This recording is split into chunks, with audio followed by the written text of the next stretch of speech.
What's going on, everybody? I'm Jory Goodman, the Time Teller. Now guys, I've said for numerous years on this channel that most of Seiko's charm comes from the fact that they punch way above their price tag. Well, they used to, anyway. It's 8:55 a.m. Let's get down to business.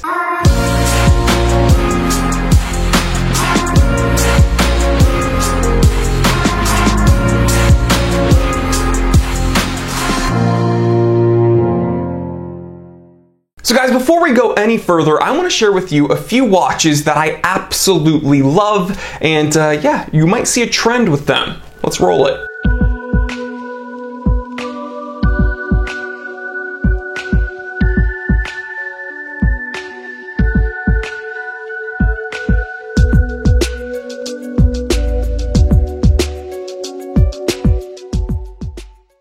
Okay, so did you catch that? Did you see the whole trend here? I'm in love with Seiko. Okay, Seiko has incredible watches, some of which have really been formative in my watch collecting career, like the Alpinist. Again, that's kind of a centerpiece in my collection. It's one of the watches that I compare other watches to. The SKX, same thing. The Big Tuna on my wrist, the SBBN 031, one of my favorite go-to everyday watches. It's just a beast of a watch, but unfortunately, now, in 2020, at the end of 2020, I'm finding myself falling a bit out of love with Seiko. Now, if we're going to talk about a company upping their prices, typically we'd see kind of a slow, steady, subtle increase over a long period of time, but that's not happening with Seiko. You see, I think in 2017, Seiko looked at their company as a whole and realized they have a bunch of really kind of arbitrary product lines. Seiko 5, Presage, Prospex, that's only 3, and they have a lot more. And with the influx of social media attention, people were confused. What do these extra things on the dial actually mean? Like, am I gonna actually get more with a Prospex Seiko versus just a watch that says Seiko? So from 2019 to 2020, Seiko really wanted to delineate more clearly where their various product lines stand. And unfortunately, that meant Seiko leveled a staggering increase in all their products pretty much across the board. What do I mean by this? Well, in 2020, if you see Seiko release a picture of a watch that you think looks really cool, it's going to be limited and it's going to cost over $1,000. Let's take a look at a few. And for the first example, we're going to actually jump back to 2017, a few years ago, with the release of the SLA 017, that 62 MAS reissue that showed up during Baselworld 2017. And this was right at the beginning when people were wondering if Seiko lost their marbles, kind of releasing this watch limited to 2,200 pieces at around $4,478 a pop. And again, this did not say Grand Seiko on the dial. But back then, I wasn't so sure that Seiko was trying to screw with us, because after all, they were just starting to release this new line of Seiko Presage watches, and they all seemed to be pretty reasonably priced. I was upset that they were downgrading the Seiko Cocktail Time, but I came around to the new Presage watches, and lo and behold, I own a couple. And sure, back then, they had some pricier watches under the Prospex name, but for the most part, they were all hovering around $1,000, most of which being under $1,000. But then a year or so later, the Prospex LX series hit the market, and they were a bit more expensive at around $5,000 a pop.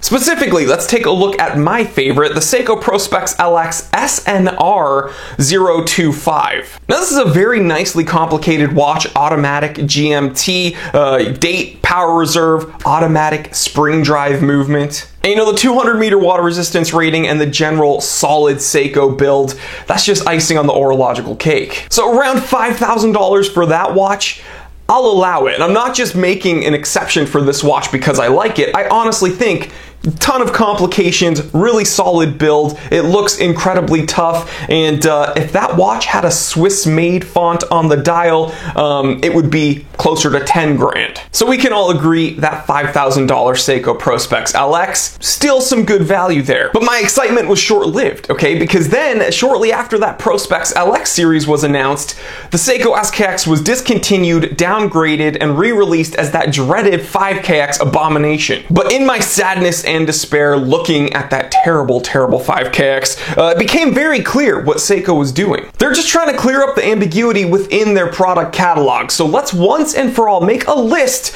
of Seiko product lines and see definitively where they stand. So Seiko 5, typically under 500 bucks. The general Seiko, under $1,000 bucks. Seiko Prospex, unfortunately now, over $1,000. Grand Seiko, over $5,000. Although with the release of the Presage spring drive watches, and again those Prospex LX spring drives taking the place of where Grand Seiko used to be, I think that we're going to see in the next few years Grand Seikos being exclusively around the $10,000 mark. And then of course there's Creator, like way up there, just unobtainium, and they're like exclusively 50,000 and up pretty much. Now, are there exceptions to all these rules and these different product lines and the pricing? Of course, like technically the new Prospex Alpinists are $750. They're not quite $1,000, but actually, you know what? Let's use the Alpinist as an example for this episode right now. The Seiko Alpinist Sarbo 17, green dial, beautiful, quintessential Alpinist. When you think Seiko Alpinist, that's the watch you think of. Used to be around 400 bucks all day long. Sometimes under that. You used to be able to find it on Amazon for $375. Then you discontinue it, re-release it under the Prospex series, give it a date magnifier, longer power reserve, over 700 bucks. And listen guys, this is all fine and dandy. Seiko is their own company. They can do whatever they want with their products and their pricing. But when you make your entry-level products essentially garbage, like that 5KX, it's highly downgraded, no threaded crown, no ISO rated case. There's just not the same functionality that you'd get with proper SKX. And then you start releasing things that used to be around the $400, $500 mark and double it, then it becomes a problem. Which ultimately brings me to my initial point, okay? If you see a really cool Seiko Instagram photo, media photo, their website, anything, if you see a cool Seiko that you want to buy in 2020, chances are you're going to be spending over $1,000 on a limited edition watch. Seiko, stop releasing limited editions, okay? You're not Panerai, you're not Omega. You don't have to do these stupid things that these other silly companies are doing. Give us the products we want at a reasonable price. That's why we loved you in the first place. Let's take a look at the Captain Willard reference number SPB151 and of course the SPB153. I really love that kind of olive drab green dial and bezel. Looks really great, classic Seiko case shape, 4 o'clock crown, really cool integrated crown guards. I love it. 1,300 bucks though. That's retail, so like if you can find it online, it's probably going to be more expensive on the secondhand market because of course scalpers, they just have a field day. My advice? Just get a turtle, okay? Sure, it's not going to have the same fancy bits as that Captain Willard, but you can mod a turtle and make it look really nice. You can make it your own. You can give it whatever handset and dial and bezel you want, and they're still, you know, just as cool for about half the price. 1,300 bucks versus a turtle that you can get sometimes under $300. Come on. And actually real quick, I had to look up these watches just to verify my statement, and it's true, you can find Seiko turtles for less than $300 all day long. You can get the SRP D11, yes, the SRP D11 with that really cool kind of blue gradient dial, let's see, for $299. You can get the SRP 775, which is actually my favorite turtle with the black dial and gold markings everywhere. I think that's kind of the quintessential turtle. $276.98. You can get that Save the Ocean kind of aqua wave pattern for SRP D21 for $295. Just get these. But let's get back to the point, okay? The final example I want to bring up is one of their most recent releases at the time of filming, the 55th anniversary SPB 183 Prospex limited edition. Of course, it has to be a limited edition. That is like the rule for Seiko right now. If it's cool, it's limited. Just a basic rule of thumb. In 2020, if Seiko releases a watch that is a nice blue color, a nice green color, it's limited edition and it's more expensive than it should be. This SPB 183 is limited to 5,500 pieces, which is honestly not that limited, but it's retailing for $1,400 right now, and I've seen it online on the gray market for $1,700, and it hasn't even officially been released yet. So some of these suppliers, these retailers, are already kind of upping the price. And listen, when I saw the media photo of this watch, I was like, dang, I'm gonna get it. Then I saw that $1,400, $1,700 price tag, and I was like, you know what? I'm gonna keep that $1,400, and I'm gonna put it in my Sinn 3006 hunting watch fund, because that's a big chunk of it, and I'd rather spend that money on that watch, this watch, because there's a whole lot more watch here. I'm sorry, Seiko. I'm just not that into you anymore.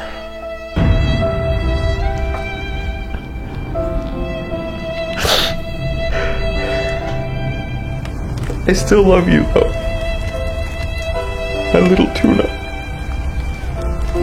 My little big tuna. I can't. Oh my God. I deserve an Oscar. Guys, as always, what say you? I want your opinion on this whole matter, because I know for the past few months, few years in fact, and it hasn't been that long of a period of time. It's been like a pretty staggering jump. We've been speculating, is Seiko trying to move their prices up? And I think after each limited release in the past few months of 2020, I think it's clear Seiko is just, they're really pushing it. They're trying to make clear lines, clear definitions between their product lines. They want Seiko 5 exclusively to be entry level. They want kind of Seiko and Prospects to be, or Prospects, excuse me, to be higher end. And then Grand Seiko, they want way up there. I think they realize that Grand Seiko is still a bit too attainable. They want to push those prices up. And then Creator won't ever change. Creator is just always going to be incredibly expensive. But what do you think about this? Am I overreacting, or do you agree? Seiko is doing too many limited editions, and every time you see something cool from Seiko nowadays, it's limited edition and it's over $1,000. And guys, that was kind of my whole initial complaint about the Seiko Alpinist. Okay, the Alpinist is a great watch, one of my favorite watches of all time, and I've said it punches way above its price point. But once Seiko became super self-aware, and they're like, whoa, we're drastically undervaluing these things, let's bump up the price, then it becomes a bit less cool. So I'm probably not that eager to buy the current Alpinist at $750. I'm gonna stick with my Sarbo 17 that you can still currently find for around $500 on Amazon. I'll leave a link in the description below. And speaking of those links, check out all the affiliate links. It really helps the channel out when you shop via those Amazon affiliate links. Check out my personal website, www.thetimetellershop.com. Check out, please become a channel member. Guys, it's so much fun. There's over 100 of you now, and the reason I'm so excited about the channel memberships is because of that Discord chat. We hang out every night. We chat about random things. There's a meme section, a stock market section, cars, food, EDC, everything you could ever want. Of course, we talk about watches. $4.99 a month. And it's essentially YouTube's Patreon. And again, you get 2 extra pieces of content every week, and you get access to that members only Discord chat. It's a whole lot of fun. Please just check it out, because I'd love to see you there. But guys, again, please leave me that comment and let me know, are you also falling out of love with Seiko? Because it can't only be me. So please like, comment, and subscribe. Share this with everyone you know. I'm Jory Goodman, the Time Teller, and always remember, I didn't invent time. I just tell it.